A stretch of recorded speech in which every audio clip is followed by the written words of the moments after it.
Hello, welcome again to my Never Wonderland. And for those who haven't seen my introduction video, allow me to introduce myself again. I am L.S.E and I'm starting a series of episodes about our in vitro fertilization journey. And this is episode 1, and I'm calling it The Backstory. I just thought that since this is a journey, there has to be a beginning that leads to the present or the current situation, right? So I'll begin the episode 1 with the backstory, and I have just the right journal entry right here in my trusty little notebook. And as I've mentioned in my previous video, I might read from this because I am not good in vlogging and impromptu speeches, so let me just read it to you. Okay. Unlike most couple, we were not blessed with a child right away. The conception process did not come easily for us. So here's a summary of our love story, so to speak. The year was 2013. February was the proposal. April, May, June, the wedding preparations. Of course, there's the usual wedding dramas over everything. But on top of that, we were also having problems with our reproductive health. You see, before the proposal, we've been living together for almost 3 years.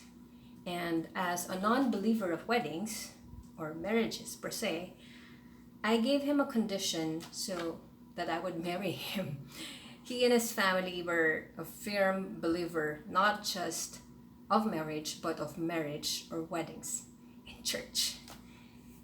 So my condition was either he gets me pregnant first, or he proposed to me a formal marriage proposal with ring and all.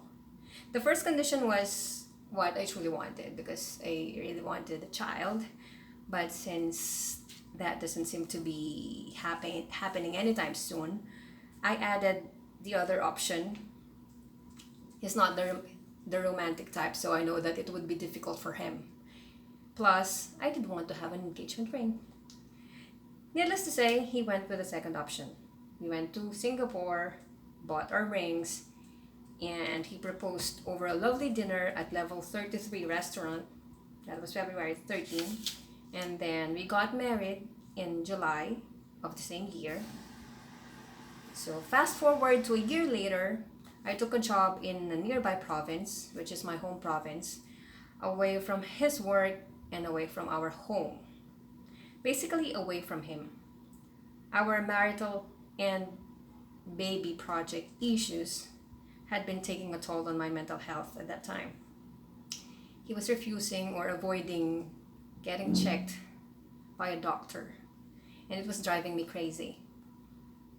I understood his fear, but I wouldn't accept it. I know it's common among men, the fear of facing the possibility that there might be a problem in their reproductive capability. But I was thinking, for goodness sake, it's 2014 already. The age of machismo had already died a long time ago. Or at least it should have been. But apparently not. So that drove me crazy, and I was very vocal about it. I even laid out the 3 worst case scenarios to him. 1, I cheat on him and get pregnant with another man. He finds out, and then he kills us both. 2, I endure in silence and wait until God knows when he plucks up the courage to go to see a doctor, but meanwhile lose my sanity altogether. You see, I've already done my part. I've been checked, and I had an HHCG procedure done to me. It's that thing that it's an ultrasound that you put liquid, or they put liquid into your uterus and in the ovaries to check if there are blockage or things like that. So I've already done that. So the third worst case scenario is we just go our separate ways right there and then. just end the agony. But while weighing my three options, the universe gave me a fourth one, and that was to take time and distance away from him in the form of a job offer in my province. So fast forward again to 2 years later, we patched things up bit by bit. During those 2 years, we saw several OBGYNs.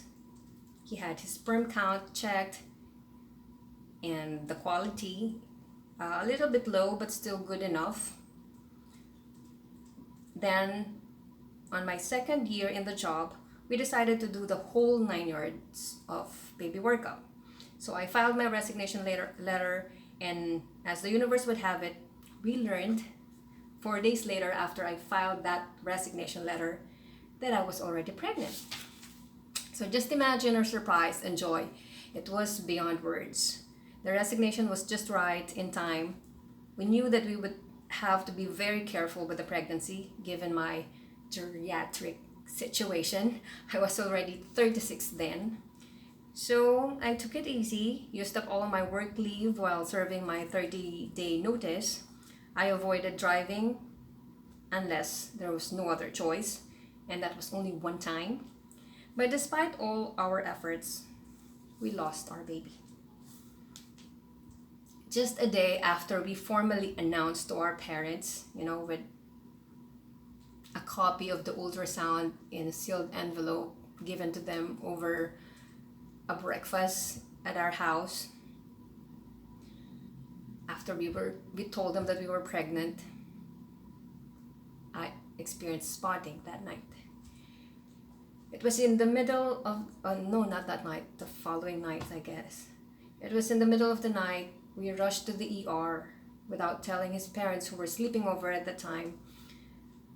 And then they examined me in the ER and said that my cervix was still intact, the baby was still inside, but it being the middle of the night and it being a weekend, there was no ultrasound service available. Apparently they don't have ultrasound on weekends as well. So I was sent home and was just given Dufaston.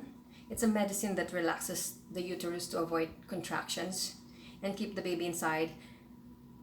And so we waited until Monday, 17th of October 2016.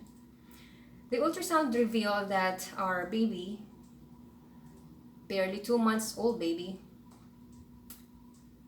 had already lost its heartbeat.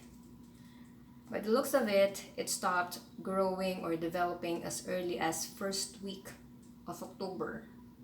So I was carrying a basically dead baby for about 2 weeks already. I had to undergo DNC, or dilation and curettage procedure, because the tiny baby wasn't coming out despite the meds given to induce labor, or to induce it to come out.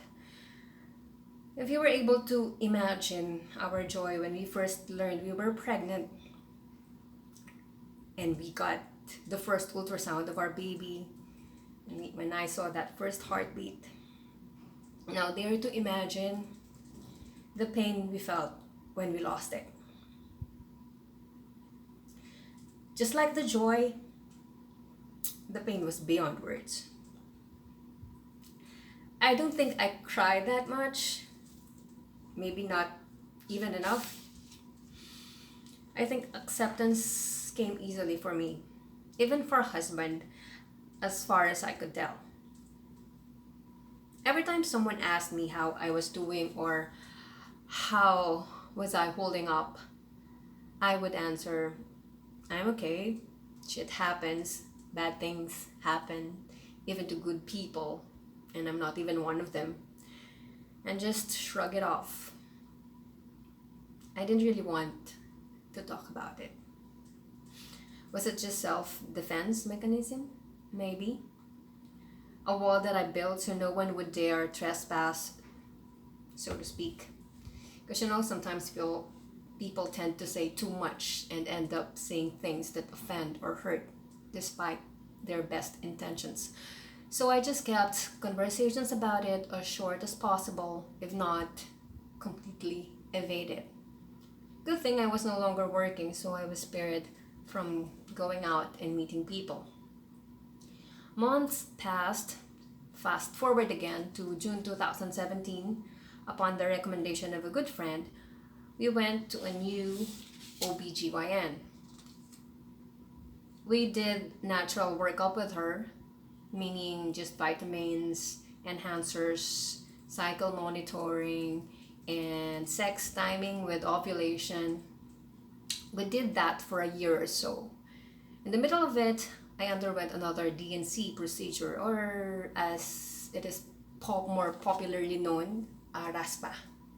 Okay, so this was my second, but this time to remove the polyps in my uterus. You see, I have polyps, and though that doesn't mean that I can't get pregnant, polyps can be a hindrance to the ease of implantation of an embryo.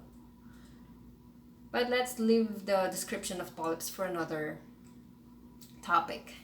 As I was saying, I had a D&C procedure done again to remove the polyps and help clear the way for husband's sperm and eventually for the fertilized egg to attach itself to the uterine wall. But even after that, we were still unsuccessful in conceiving, so we decided to take it to the next level. We told our very nice and very kind OBGYN, and she referred us to her friend who specializes in IUIs, or intrauterine insemination, and IVFs, in vitro fertilization.